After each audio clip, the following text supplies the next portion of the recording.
People that study history tend to find themselves gravitating toward one period of time as sort of their favorite. For me, it's the 19th century.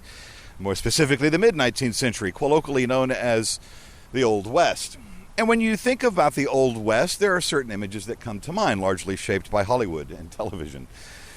The old crusty cowboy riding into town on his horse with his guns and his bad attitude.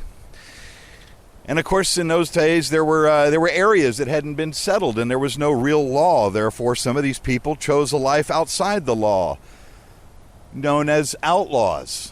You're going to meet one today. He's buried here in Elmwood Cemetery as we have a drink with a real bona fide outlaw that at one point had a price on his head, dead or alive, for $50,000. Every stone marks a story. Interesting stories, people like you and I. History that should be recounted. Here we toast those you may or may not know who have gone on before us and left behind their tales to be told. Here we'll be drinking with dead people.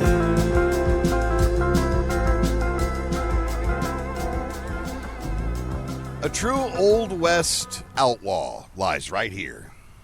This is the grave of one Captain Kit Dalton, born 1843, died 1920. Rode in the Civil War with Quantrill's Raiders. After the war, not satisfied with a life outside of that, a lot of those guys didn't really have anything else to go to, so they chose a life outside the law, hunts becoming outlaws. In Captain Kit Dalton's case, he wound up hooking up with a couple of notables, Frank and Jesse James and Cole Younger, all part of the James gang, terrorized the Southwest and robbed banks and stole cattle and did the usual things that outlaws did. So successful was all of this that several governors in the Southwest had gotten together and said, we've got to end our scourge with this group of people that are causing this trouble.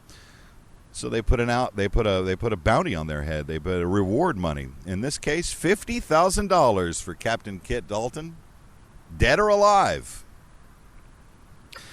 Nobody was ever successful in getting him, as noted here on his headstone. He died in 1920 here in Memphis. What ultimately happened is that as things began to die down, as you got into the beginning of the Industrial Revolution, the old crusty cowboy was rapidly becoming a thing of the ancient past, a relic of a different time. So it was determined at that point that there would be no arrest, there would be no price on anyone's head, and no one would see the gallows, as long as these guys lived an exemplary life. Well, in the case of Kit Dalton, that's exactly what he did. He moved back here to Memphis in 1900, where he spent the last 20 years of his life living just that, an exemplary life. A relic of history, even in the last days of his life, where he's buried here, leaving quite the fantastic tale. It was the Reconstruction that did all of these guys in, ultimately.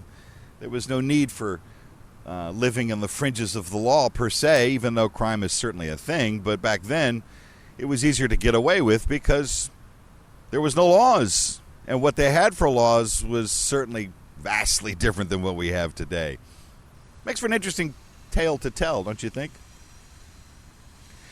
So with that, how could you not have a drink with a true Old West outlaw? Captain Kit Dalton.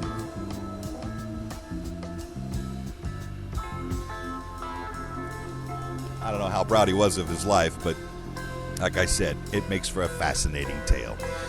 Be sure and click the subscribe button and click the little bell there to be notified every time a new episode comes up. And join us next time as we wander the headstones of history and go drinking with dead people.